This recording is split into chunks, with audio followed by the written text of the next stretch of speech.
If someone asks you if you're a god, you say yes! What? Welcome to Don't Feed the Geeks! Presented by the Long Island Comic Guys. That was entertaining. That was great. Which book club is this? Third book club meeting. It is. On God Country. Yes. Created by Donnie Cates and Jeff Shaw. Yes, is that sir. correct? Mm-hmm. Do I have my information? Yes, you That do. was perfect. Done? Mm-hmm. Excellent. So, did anybody read this book? You're Yes. supposed to read the book? Oh, good. He bought the book. Does that count? I looked at the book.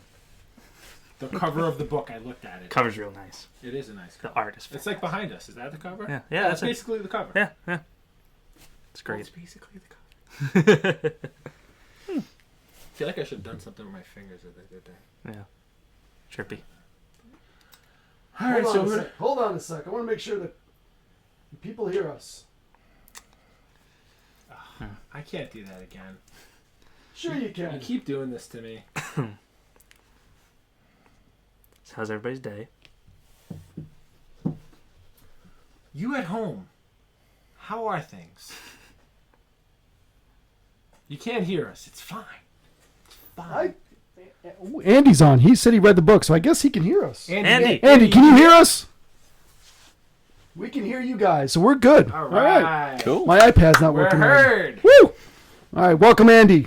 Hello, Andy. Excellent. Thank you for one of our friends finally Starting from finally, the beginning. finally, one of our friends is on. We've only had That's not my sister. Ozzy and Courtney to thank so far. Now we have Andy as well. There we go. Excellent. All right. So who wants to talk about this book? Who wants to start it off? Dude, this book was awesome. I thought it was twice as long when I went into it. So I was honestly a little upset when it finished so early. That's something I'd like to talk about more myself. So yeah, somebody start. So did anybody, I guess, not read it previously? I'm sorry. No, I never have. No, I remember when it came out. I never got the issues though. I'd always meant to. Yeah, I never read it before either. I've heard of it. I bought the first issue when it first came out, but I never read it. One of those books where I just put it away when I bought it. I wish I would have read it beforehand because it would have been nice to read it a couple times before we did this. Yeah. I also first time reading it. So I kind of flipped through it again after reading it. I think it was like the beginning of the week I kind of finished it. Really good. I really enjoyed it. I do see some inspirations which I'll touch upon later that comes into some of his other work and some stuff that was Greek mythology and stuff like that obviously comes into play, and there's definitely mention of stuff like that, Excalibur. So Andy says that this was a longer read than most of the books that he's read. I mean, it's 6 issues, right? Really? So What are you, a one-shot wonder? You read one issue of one series? he must just do one shots. So it was what 6 issues. 6 issues, right? Yeah. So you read them in the trade form, right? I read them. Trade digital Yeah. digital version of it. I felt like it went really quick, single did. issue. Like when I was reading single issue, I was like, wow, it's over already. And then like I would read I read it in 3 one- in a clip so quickly. I think that's more mental because you're holding a thin book. So I think because I do that when I read individual issues like hard copies. I feel like I read them really quick, but when I'm reading a trade or through an app, it seems like it's longer. So Through the app stops for me because I could swipe through really fast, I guess. Yeah. So it just feels like I go through, like I scan. because there's no breakup either. There's no break in between each of the issues, so it's just one continued book. No, I've read it in one sitting, the whole thing.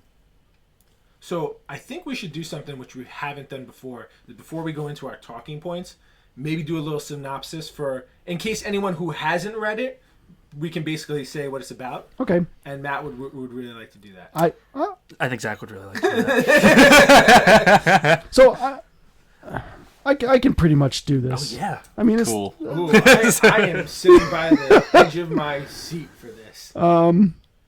There was a guy and And a sword. and a sword and a god, and then it ended. you suck. You want me to? Guilty. Hang on, because I have something written down here. Oh, you prepared. Okay.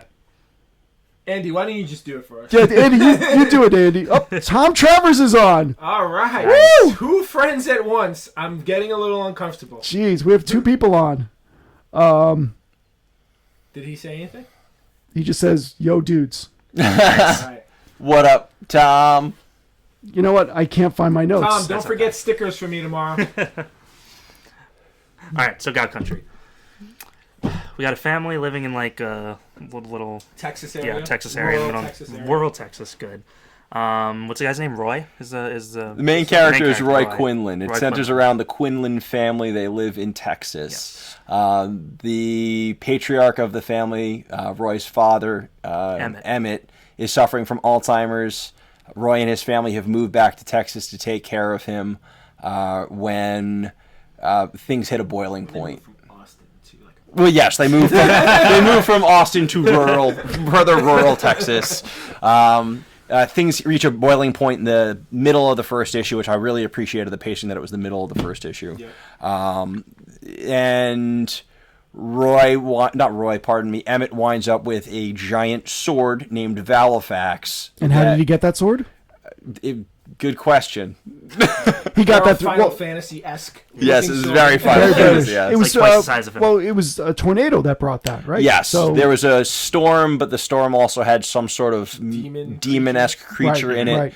So this is a kind of a fantasy epic with a bit of space opera sci-fi blended in that centers around this family and this patriarch who's like gotten his memories back and is trying to, I guess, right some wrongs. Does that Yeah. sound about right? Yeah. Yeah, I think it's also kind of like not wanting to let go because you don't want to lose your memory. Like he has a reason for not giving the sword up, and I think, I mean, I can see people arguing both ways about keeping it and not keeping it. Too. Right. But yeah, that was I think that's a good summary synopsis. We'll do that going forward as well because after listening to like our first 2, I was like, we really don't talk about what the actual entire book is about. It might be helpful if we do that. That was something I noticed after a long Halloween. And if I'd properly prepared for tonight, aside from just reading the book, I would have done something. I honestly just thought about it right now. That's so good call. Sorry, guys. I would have wrote something otherwise. So I guess we talked about like first impressions and stuff like that. What do we think of Emmett? Like, so he's kind of the character you're following the whole way through, the patriarch, as Mr. Bojo said. What were your guys' kind of like impressions? So one thing that I was wondering is like, so obviously the Emmett that we see in the very beginning of the story is very different from the one that we see throughout most of the story. Yeah. In the beginning, he's like, doesn't know where he is, what's going on. Kind of He's foaming cursing at out the his mouth. family, his Yeah. granddaughter. Yeah, foaming at the mouth. Yeah. And compared to when he gets his memories back, when he gets his sword, he's a completely different person. One thing I was curious about, like, is that how Emmett was before he actually lost his memories, or is just this like, you know, it's a good question. sword influenced, Valifax influenced Emmett? Because in the beginning, I mean, he's got Alzheimer's, so Yeah. he's this just mean old guy who Yeah. just Who doesn't know what's didn't going love on. his son, Yeah. or that's what you assume at the Yeah. time. So did he simply just get all his memories back, or is he like a different person? You know what I mean?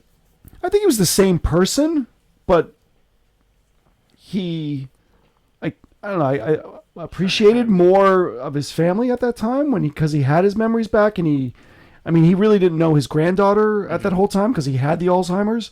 So I think that was him before that, but he also appreciated that he had a granddaughter that I guess, I don't know how much she knew Yeah. of him before he had Alzheimer's.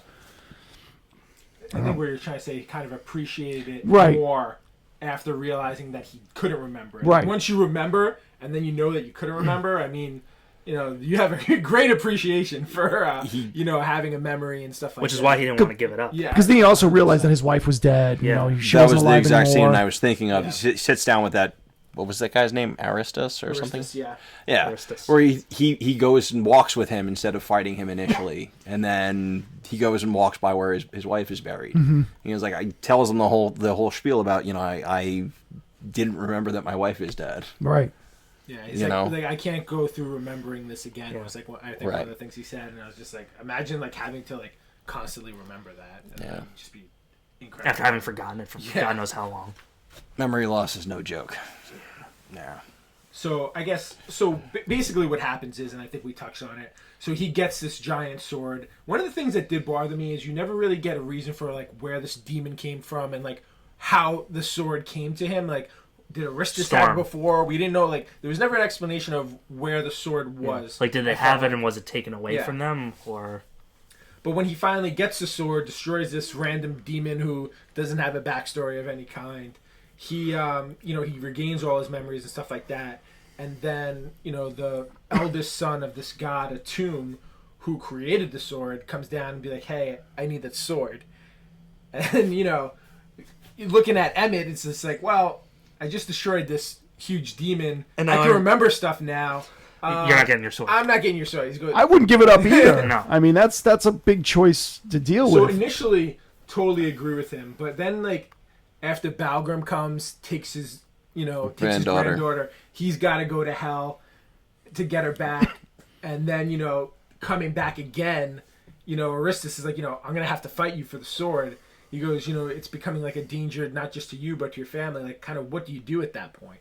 Like, do you agree? Would you guys kind of do the same thing? I probably, not going to lie, probably would do the same thing 100% as Emmett. But, I mean, you got to think, to a certain point, it's just like, you just give this thing up, your family will be all right. Yeah, but after, again, like, what's that feeling got to be like, remembering all this stuff that you forgot? Like, there's not many people who could say that. And it's also on you. It's just like, hey, I could also just fight the guy. If I die, he'll have the sword. Everything will be all right, too. So I guess you get it from that perspective. Yeah. So Balgrim was, I know I just said it briefly, the younger brother of this. So Atum is the Lord of the Kingdom of Always and God of Kings. Is his title. Great title. So Balgrim is basically kind of the god of death. What's the... Hades? Yeah, he's kind of a... Hades-esque character. Yeah, very much so.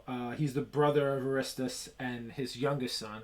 They mentioned that he had a lot of children, but it seems that these two are the only ones mentioned, or the only ones still living. I think at one point Aristus maybe briefly says that the other ones have kind of fallen through time or whatever. And so he's the first one who comes down and battles at the house after they have that kind of moment there.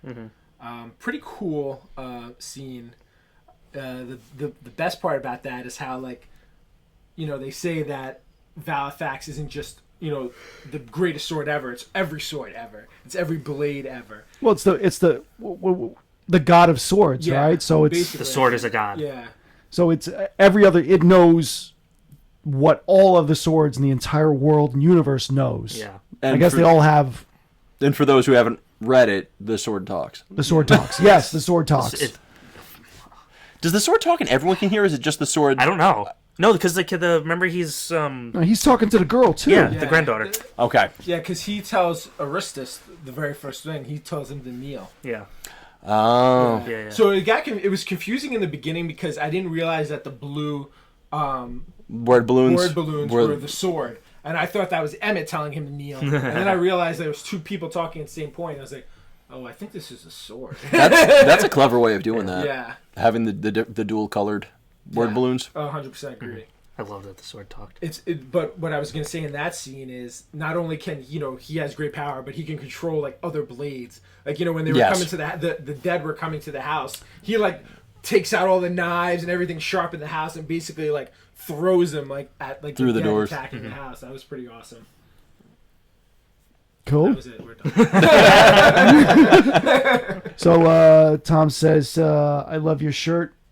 I want to party with you. Tom Travers wants to party with you. Oh, yeah. Are you sure it's not this shirt? As long as you have my stickers. Get him the stickers. And I will not burn your Liefeld book tomorrow. If you haven't finished all that bourbon or brandy I brought over to your house the other day, if you still have it, I can make a stop over there after this. Okay. I'm going through the book here real quick. Oh, you have it up? Yeah, on my iPad. So the sword, is it? I wasn't sure. Does it change? Does it evolve?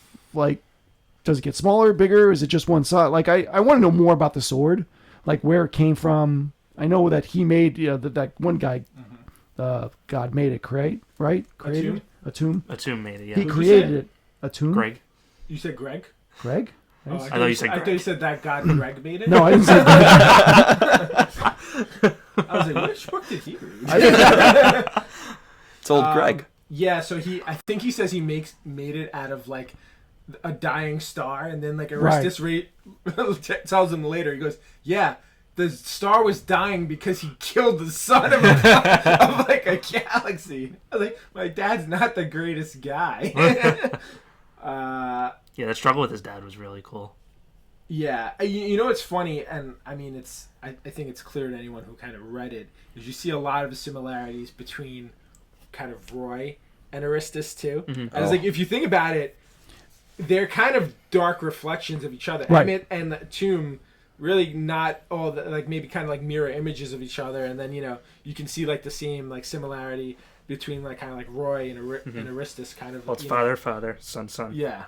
Mm-hmm. I thought that was interesting. I liked kind of the comparisons, of how they represented that too. What is Atum the god of? He is the Lord of Lord of the Kingdom of Always and God of Kings. always. And what's the opposite of always? Never. Or not at all, right? Nothing. So what's the theme of this book? Are we talking about like? I want to hear what it is. Nothing. Well, Alzheimer's, not remembering. no, it's probably it's what most great works are about, and it's death, Right. Yeah. and how people are and how they act in the face of it. Right. Or just loss in general, because Yeah. them dealing with his dad losing all his memories like that, like that's a form of loss too. That's not necessarily death, but That's true. way to bring it down. Yeah, well, All right, so let's go back to the sword really quickly, because if you think about it, whenever you read this, the sword's really the star of the show. It is. When he gives that speech In to its the own little way, it granddaughter, is. It is. and then she runs away crying, and he's like, "I don't know how to speak to children." Why do you guys think? I mean, I don't think you really get a clear-cut reason. Why did Valifax choose? Did it choose him? It chose Yes. him. Yes, it It did. chooses. It did It chooses choose. the wielder. So Because they constantly say that it can't be taken from him. Right. Valifax has to choose who. I'd like to know wants Emmett's to wield past. it. Yeah. We know nothing about it. Like it's something in his past that I mean, I'm sure we're gonna keep repeating this theme, but I definitely, by the time it ended, I wanted more. there's a lot of inference Yeah. needed here. There's. I mean, Yeah. I could have a whole. I would read a 6-part series on just Valifax. Yeah, I know. Well, I'd read a 6-part series on a tomb. In a weird way, I like that it's only this length. I did. It was Because- very easy to read. yeah, It was very easy to have almost all of it fresh in your memory. And it leaves you wanting more, and it leaves you wanting more information about stuff. But if they keep doing that and keep giving us information, that's where things can get a little, yeah. drawn out and out of hand. Walking Yeah. Dead. and that's when people get bored of it and then they stop reading it. I mean, I get you could always do like a thing where you wait 10 years and then like have like a story just about like Valifax. Yeah. or the sword comes back to Dina. Yes.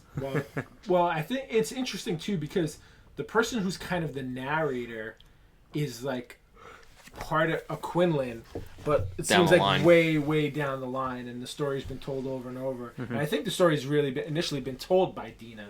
At least that's the way it seemed it was. I love the art in this book. Yeah. Yes, yeah, and that was the point that I think I was trying to make on one of my questions was the art. I love the art in this. Colors are so vibrant, so like dark but vibrant. I don't know how to describe it. Art guy, how would you describe it? How do you describe this art? Because it's a lot different than a lot of other stuff that's out there. What else has Jeff Shaw done? I don't know. I like this. Look, it's like a Southern- very dark panels, but that one like these spots of bright where the sword is. Well, it's high contrast there. Yeah, and high it's contrast. it's that's the also word. using color to Obviously. draw the eye. He's showing a page. He's looking through a page right now where Emmett's running through holding the sword. It's very blue. It's very desaturated. It's very cool. And the one warm thing, even though the sword is like a bright blue as well, it's brighter. It's more vibrant. The blade is color's more golden red. saturated. And then the handle, the hilt is like a golden color. It is juxtaposed nicely against the background. Ooh, what was that word? I need to Juxtaposed. look it up. That's why you brought me on here. Is it Sometimes I Q? use big words. Does it start with the letter Q? Juxtaposed. It's a good word for Scrabble. Good job, word. You got the J, which is worth 8, the X, which is worth... I got nothing, man. I'm sorry. X is worth, what, 6, 5? Who are you asking who did what now? Jeff Shaw. Jeff. What else he's done? Oh. I kind of felt like there was a bit of a Sean Gordon Murphy influence on his Yeah. art. I think he's a more realistic, less kinetic version of So when you say Murphy. that, It's the lines on the nose that really do it for me. yes, I was gonna say because I feel like he has Sean Gordon Murphy has very sharp lines. Yeah, he With does his very face. thin lines, especially on the noses, and Shaw's doing a very similar thing here. So if you like Sean Gordon Murphy, if you've been reading the Batman, the White Knight stuff, and yeah. White Knight stuff, if you read Punk Rock Jesus, if you read Joe the Barbarian, like this might be a cool book to check out if you're into that kind of art style. I'm trying to think. The Punk Rock Jesus was a black and white title. This was probably more in line with. This is definitely more in line with Joe the Barbarian, especially like theme wise. Joe the Barbarian's kind of got a bit of like a fantasy aspect to it as well. It's a kid going into like diabetic shock and like this crazy hallucination. It's 8 issues. It's by Grant Morrison. It's awesome. He's insane, Grant Morrison. Yeah, he is. Yeah, I love the details in the face Yep. of all, everybody in this book. Even the zombies. Everyone looks distinct. It's so detailed too. No one has same face. I like the I hate angles. that when I read a comic and I can't tell the difference between the characters. Yeah. Everyone looks a little bit different. Everyone's like, I like the pacing, the way he sets it out. He doesn't overuse splash pages. There's a great page at the end where the background is like hazy and fuzzy, and the only thing that matters is like what's happening. That's spoilers. But like I love the way that the background's rendered in this page. I've never seen anything like that before in a comic. Really? I haven't, no. Oh, you haven't read enough. I know. I definitely have not. Or it's just like Yeah, it's got like a no, blur background, I like it's a haven't really bokeh. noticed too much of that either. It's nice. I think that comics are starting to incorporate a little bit more of what photographs can do. Yeah, but like that's not something like. Can you really do something like that with a pen and like pen and paper, like just on its own? It's probably tough. Oh, like It's the blur? difficult. Yeah. Getting a blur in pen and ink is difficult. So that, I mean, Not that's a cool impossible, thing too that you can kind of now. Nothing's incorporate. impossible. No, I mean, I'm sure you could do it. It's just Yeah. a lot more time lot of spent, smudging. and it's not going to have like you can tell 100% that that's what they're doing there. You might not necessarily. I don't think every single eye would really pick that up if you just did it like kind of like hand drawn. And once again, complementary colors. Yeah. Yeah. You got your purples and your yellows. Did he color too? No, he didn't color. Colors were by, and this is always important, Jason Wordy. So does the penciler have a say in the colors? Just general question. Depends. I think for a small time book, Like, not small time book, give- but for an independent book, I think that they would find somebody that would suit his work. Like, did they give like guides like, oh, I want this to be like these kind of colors? Oh yeah. Right. So Andy said Master Sword from The Legend of Zelda. Also, Much bigger though. it's also sword. It's also Valifax. He's got control of that. Master Sword doesn't talk though. Yeah, there's one page where the knives are being flung. You see, and the yellow in that. Like Yes. I'm big into comic book Yellow's yellow. right, like- I'm big into comic book yellow, and I love the colors of this one page. 72, if that's what you want to check out in the trade. Is it gonna give me page? No, it doesn't give me. But page. it's the yellows, and it's just that's really all you're looking at. I mean, it's just blue and yellow. It's pretty cool. Go ahead. I got to get better with this to be able to just throw up pictures. Like immediately. Yeah. That's all right. It's all right, We'll we'll get a guy get for there. Yeah. We'll get somebody to do that. So go ahead. No. Stupid comment. Go. Did you Never a stupid comment. did you guys find that you related to any particular character in this one? Related to? Yeah. Like, was there a character you, if you could say you related to any character, which one would you say you related to?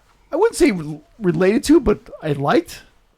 Sure, you can say that. Like, which character could you see yourself in? I love that the son of Aristus. Aristus. I mean, it was cool that he got locked out, not being able to go back, and he just kind of hung out there. And BS I did with like her. that scene where he's kind of just like Sitting there. sitting on the porch with Dina. I Yeah. love And that. he's just like, she's like, who do you think's gonna win? And She goes, my grandpa's gonna win. Great scene. that was probably my favorite part of the whole book, and I liked him. I think I connected more with him, just the way he talked and his man. It just Yeah. I like that. I'm gonna agree with you 100%. He was my favorite character. Yeah. Too. I mean, obviously Emmett's like the coolest character in it. I like his manner. I see myself mostly in him. Yeah.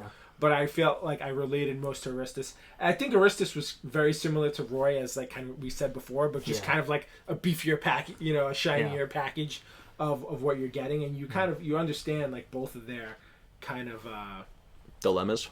dilemmas, but also their kind of loyalties to their to their fathers. But also their gripes. Yeah, 100%. Like even though they know that everything they're doing isn't right, it's still that you kind of understand why they're doing what they're doing. Like, there's a time where Aristus is like, my father is literally using all of his power to hold together the small part that's left of our planet. Just like it's he really appreciates like what he's done, regardless of all the other craziness he's still done. I didn't like Roy. I thought in the very beginning he was just a weenie. I didn't. He grew on me towards the end, but just a very. I mean, I think the problem with him is he's put in a really tough situation. He's got a wife and kid, and he drags them back to, some rural ranch. His dad's like... You see the fight he gets into with his wife at the beginning. Right, it starts right off with that. He goes to the house, the sheriff's there. And, he's stuck between a place where, his dad doesn't have anyone else. And, he doesn't want to just, leave him out in the cold. Or just dump him in a home. I mean, I think that's an issue that a ton of people can are faced with right now. So Tom Travers is saying he's got to go with the Sword of Omens from the Thundercats. It's all Valifax. But it's all about because these are God swords. of all these swords. These are the weenie swords to Valifax. Valifax controls all of them. If you raise Valifax, all those other swords come right to him. There you go. That's why I want Valifax, just so I can have the sword of power from He-Man. That's exactly. I had a question. What would you do with Valifax? It's like I would bring the sword of power to myself. Easy. Oh no, I'm excited. You gotta be excited. I'm excitable. Wow. Oh boy. All right. So I'm sorry. Your thoughts on that? On Not the sword, but Well, the character. The characters. I agreed with you. I really liked Aristus as well. What I liked about Emmett though, his like obviously the situation that he's in. Nobody would ever be in that exact situation, but it's very like representative of like struggles that people go through. In a very general sense. Like he's trying to. It's that struggle between doing what's right and then doing what's selfish. Yeah. And also the struggle between a father and son. Yeah. I mean, I don't know about most of, but usually there's a lot of button heads, Yeah, of course. father and son. And you got to see that, read about that in this, and then you kind of see the whole progression of towards the end of It's everybody funny, making up. I've been listening to other stuff recently, and a lot of stuff, when it comes to like guys and their dads, it's like a lot of times they don't get closure until the end. Like you had your dad. Like some people have a great relationship with their dad from beginning to end. Some people it's like it's very rocky. But it seems like if you have that time, like right at the end, you usually have like that moment where it's just like great. I forgot. I'm so mad at myself. I forgot who it was, but it was someone famous, and they went to a game with their dad. Oh God, it's really bloody. Oh, Dane Cook. Dane Cook was doing this interview. I've actually been listening to Rosenbaum's podcast a little bit, Inside of You, recently. Oh, okay. So he's telling a story about how he called up his dad, never been to a World Series, 2004. The Boston Red Sox are in St. Louis. He buys like scalp tickets for like $4,000 because God, I hope he calls his dad. His dad's not doing great. He goes, Dad, he's like, I have 2 tickets, like right behind home plate for the game tonight. And his dad's like, he's like, you can tell as soon as he said that, I'm up. Tell me where I need to go. And he's like, he goes, the conversation they had during and after the game, he's like, it made everything go. And he's like, surely after that, his dad was gone. But like, they had that moment where it was just like, everything went well, everything closed. And I think that's kind of like what Emmett's trying to do here as well. I know it's a long way to get to. Yeah. I think there's a lot of that was sweet. that kind of come around, and like you see like I think it's very relatable, and I'm sure Kate's probably had a similar situation to this. Yeah. I'm sure he's drawing that. Maybe if it's not like a father, or maybe a grandfather or something like that. Most people who write imbue their characters with something from their life. There's some And that'd truth be a great there. question to ask him if we ever had that opportunity. I think that he has stated that there's definitely a piece of him in this book. Yeah. I'm sure there is. I liked Roy. Yeah. I know that you say he was a weenie. I liked Roy. He was trying to do what was right, and he was pulled in two different directions, and was trying to do his best to balance it all. Yeah. And I very much relate to that. And I think he had the. You're not a weenie. No, I think he had the. I am a little bit of a weenie. I think he had the toughest time of it though, too. He Because did. at least Aristus, he's kind of just answering to his father. Yeah. Roy, he's answering his father, his family, his daughter, Yep. his wife, his daughter. So he's got a lot more on his plate. And he did, that zombie bit him, like on the shoulder, Yeah. and he knocked that thing straight out. So I don't think he's that much of a weenie. That's he's true. like, oh, you sort of popped him. That's true. I was like, because up until then I agreed with you. I was like, Roy's not that much of a pansy. Very true. Okay. All right. So now are we done? Sure. No. We'll talk about other things. So besides the sword, that hammer was freaking awesome too. What's his Aristus's? name? Yeah. I mean, I know it didn't have any magical powers. one of us knows it. Who has a dad who's a bit of a curmudgeon, and then he carries a hammer in comics? What? Like there's a guy in comics carries a hammer. Yeah, who they are. His dad's a jerk. They kind of butt heads all the time. This sounds really familiar. Does he have one or two eyes? Which one? Both. So this actually kind of brings me to something that I noticed reading this book, which Go ahead, was go. how much. No, and this is not at all I guess being a criticism of the book. I thought it was kind of fun, how much this kind of is a send up or a celebration of things in comics that I think this guy loves. Yeah. There's a total element of Thor in there. 100%. Right? There's a total new gods. I guarantee you at some point, Donny Cates wants to go to DC and do new gods. You're telling me that there's not a Thor element in that, the gods that he has. There's not some sort of new gods element with High Father Darkseid, that whole paternal conflict that they have in the Fourth World comics. Listen. I thought it was cool. Donny Cates loves gods and swords because as soon as he came on Venom, there was a god sword and a god of symbiotes. Amazing. So That's true. I mean, this guy's all. I was gonna say as soon as I started reading this, I was like, his Venom stuff makes a lot more sense now. Why he went there? Mm-hmm. I was just like, where do you come up with something like this? All right, you're into gods, gotcha. But yeah, good. So did you guys? Well, I think we just kind of touched on this. So what about you? Did you get any kind of reminders? Did stuff in the story kind of remind you of anything from anywhere else? I mean, the first thing I thought of was Thor. Yeah. All right, so then you're done. Yeah, So. that's it. Yeah. I'm just You kidding. kind of said it. You said it. Yeah. For those of you I don't who may not be understand, aware, Donny Cates is taking over Thor at the end of this year. Yeah. Yeah. Oh, that's cool. He's picking up from Jason Aaron, which He's is I'm giving him a sword. Has Any that other been t- done before? Any other talking weapons in comics? That's a cool question. Ooh, excellent question, Matt. I like that you asked that. Any other talking weapons? Meow Meow can't talk. Yeah, no. Yes. Talk? Yes. You guys didn't read No. the Jane Foster, Jason no, Aaron I did Thor not. run. I Yeah, read briefly. she Meow Meow just talks? she has she talks with Meow Meow a little bit. Oh. So yeah, Mjolnir talks a little bit apparently. Little bit. A little bit. What about Tom and Andy? Do you guys know any other swords or weapons that talk in comics? Yeah, I want to know. Yep. Nobody's. While we saying wait it. for them to answer. I'm coming up. Does the White Ranger sword? No, that's a dagger, It's a dagger. That and it talks? plays a song. Plays a song. Okay. Yeah, it From doubles Power as Rangers. a deadly I thought weapon it was a and flute. I thought it was a flute too, like a. it's like a pan flutish sort of thing. Or is that the Green Ranger's dagger? Superman had a sword. Interesting. Superman? Yeah. Did Tom say that? There's no way. No, I'm looking at it right now. Oh. The Superman sword. The sword of Superman. Odin's sword? Odin's sword makes sense. But I don't think it talks. Is this I don't on a think it real talks. site again?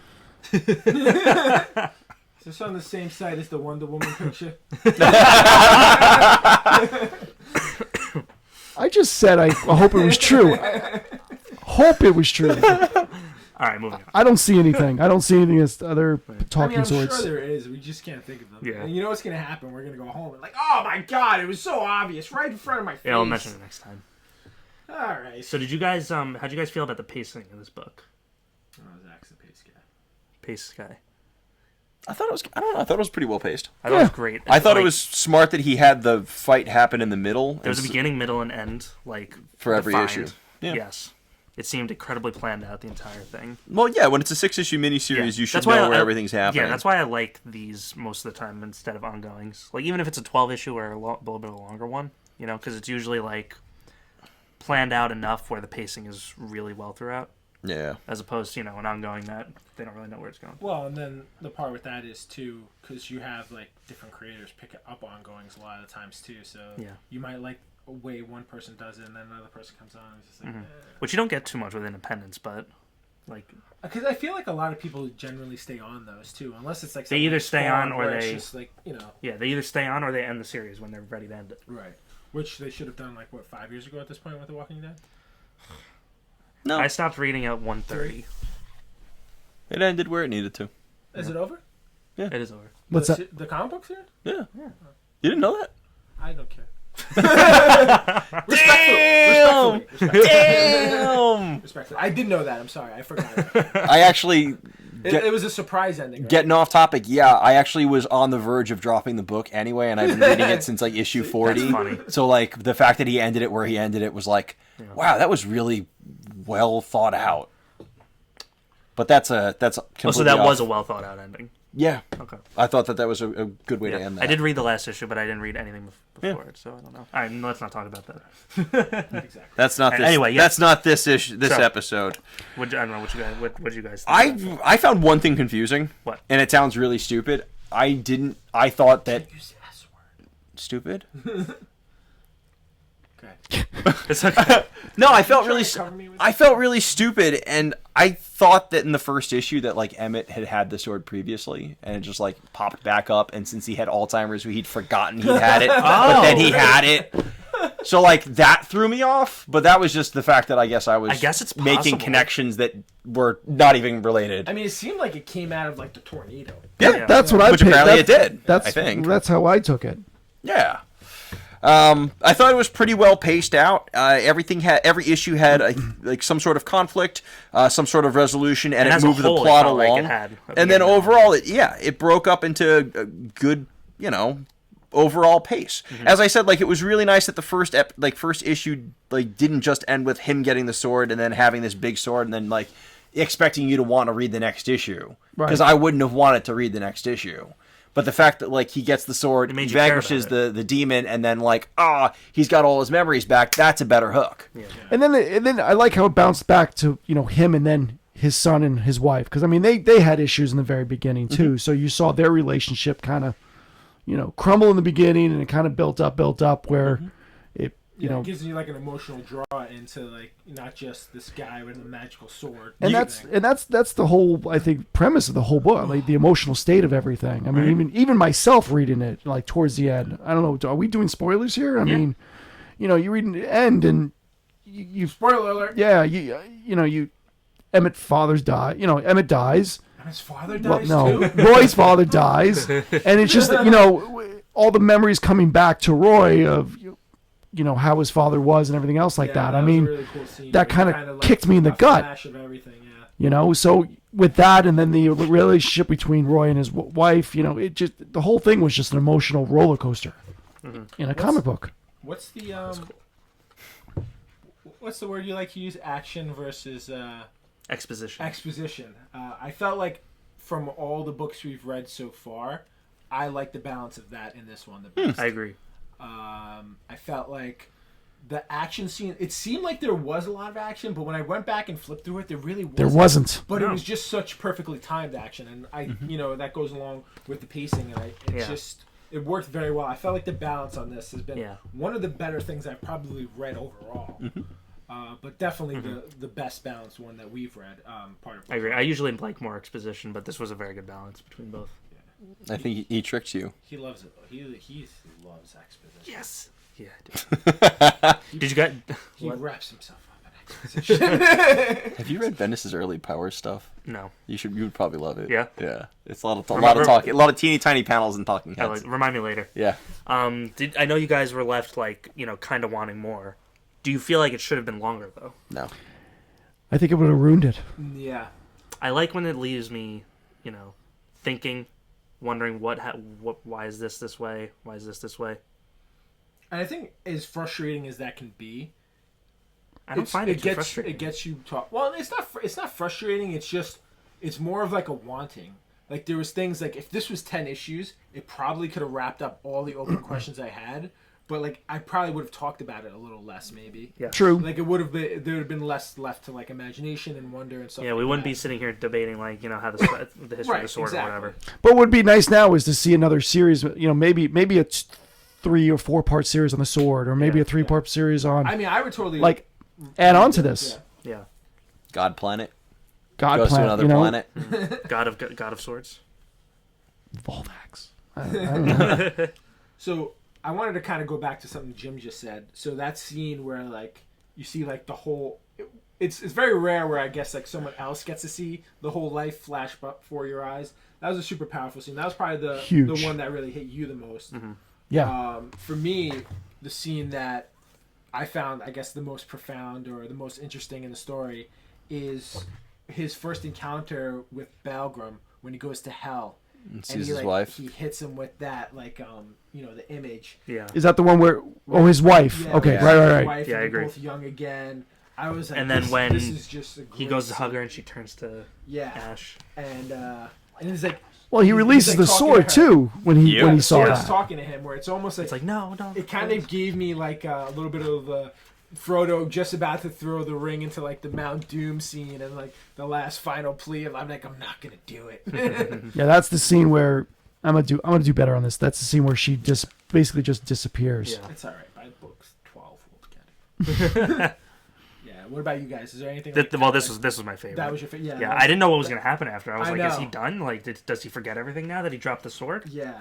And then right after that scene you just showed where his wife disintegrates, basically there's the next, I think it was the next page or so, where he kind of Emmett's really like he's pissed. Yeah. Stands up and then He just the demon is it the demon? No, That's Balgrim is, Balgrim. He kind of turns around and we're like, please, like don't. Yeah. And then he just knocks the hell out of him. Yeah. Basically, his whole face gets torn off.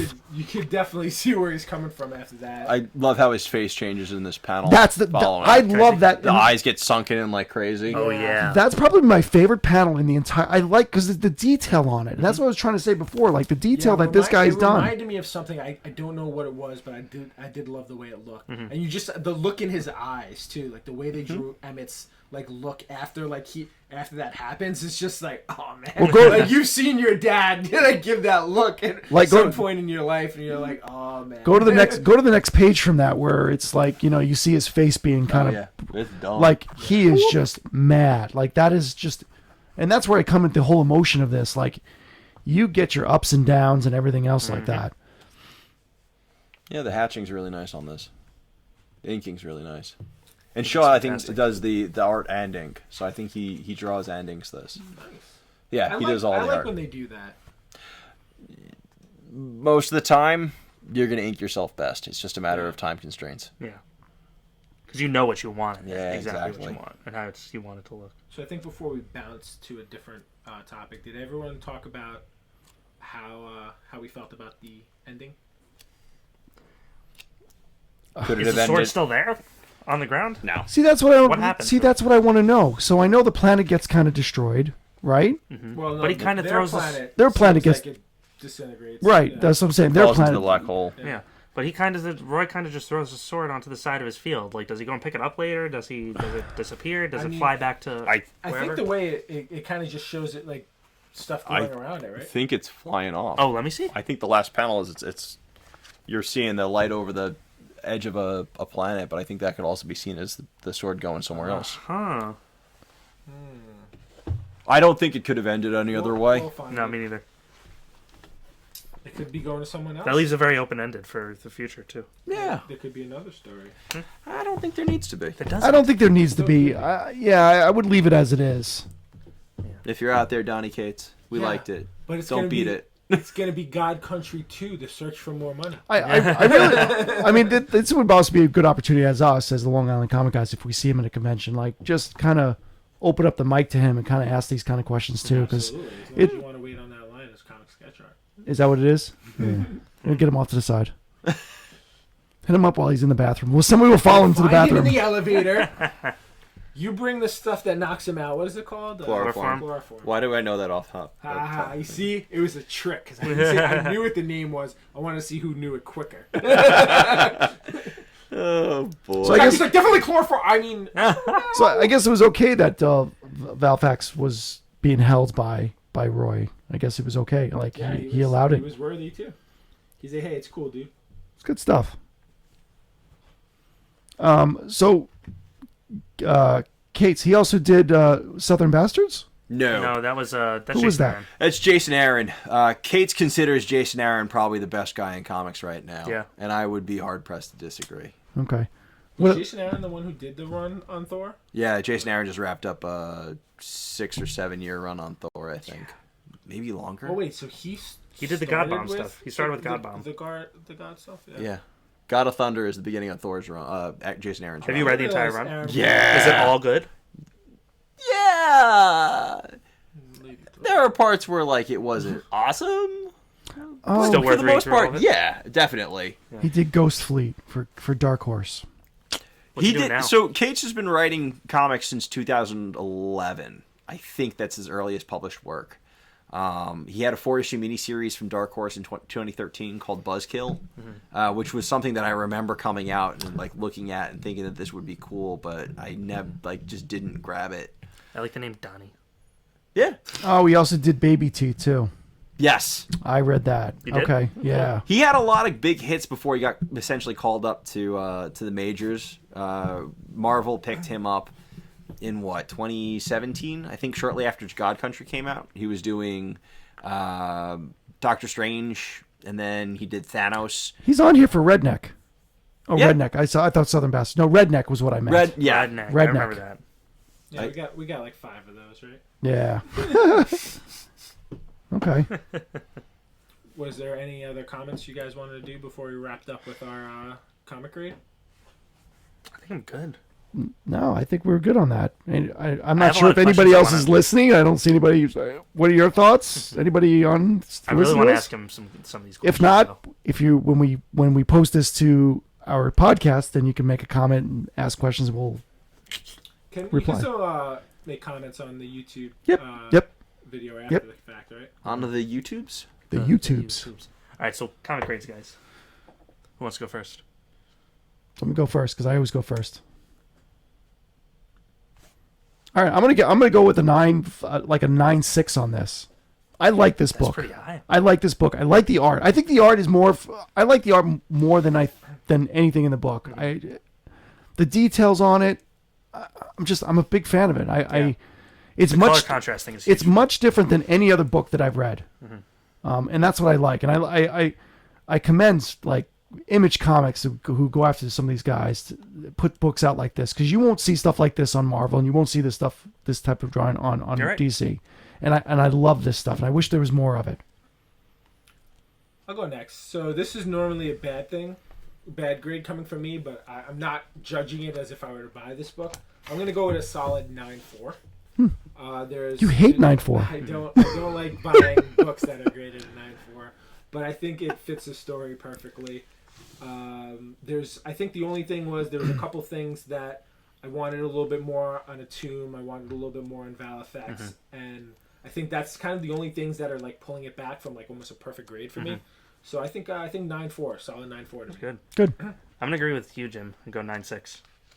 Honestly, Nice. the pacing was just what I like. Like we said before. How did you know? Really? I can tell from your face. What's that? I missed that. All right. Yeah, I agree with you. Okay. You go next. My grade's like an 8.5. I think it's solid. I think it's good. I don't think it blows me away, but I also was like reading this at midnight a few nights ago. So like maybe I'm in a haze and I missed things. But no, I think it's solid. I think it was cool. I got What gripes do you have? I don't have gripes. Okay. Like that's the thing is I don't have any necessary gripes. Like what am I going to Just say? didn't kind of blow you away. Yeah. Yeah. And That's that's fair. okay. Fair. I think it's a solid Yeah. read. I'd say definitely go out and read it. Definitely go out and buy it. So Tom Travers says that we definitely got him interested in scoping this book out. So that's Yeah. good. Nice. Tom, you Artwork's got, really cool, Tom. Like the artwork's real cool. and Andy agrees with the 8.5. Nice. Ah, Andy. Interesting. Yeah. This would be a book I would never have picked up to read. It's 'cause they're not parents yet. Well, neither am I. I would never. But you're someone's son. Yeah. Jim's son. Yeah, as opposed to Like I said, I bought I think the first issue of this, multiple copies, but this would never be a book that I would actually have read when it first came out. And I'm so glad that I got to read it, that we did this. I was 'cause going to. I This just opened missed it up. Yeah. Yeah. Like this is right up my alley. That's why I Yeah. like it so much. I kinda love this independent stuff. I actually want to say I was like kind of pleasantly surprised too, because I really had no idea what it was about. You know, I opened it up really with, I didn't look up anything. I kind of had no I had no clue baseline either. knowledge. What you know, Agreed. Same. Yep. I had Yep. no idea what this book was about Neither did going I. into it. None. And I'm glad I read it. absolutely. So I'm excited for more independent stuff. All right, so this was our third book club meeting. yes, God Country. woo, Next month, November, will be Red Sun. nice. DC Comics, Red Sun. Very excited about to that. Never that read it. one. Have any of you read it? Never. Zach? I I'm sure bought Zach it when it has. came out. No. I bought it another one monthly. No one has read. Wait, So you read it? so I'm gonna You're super into I'm gonna break in here, Tom. Are you busting my chops?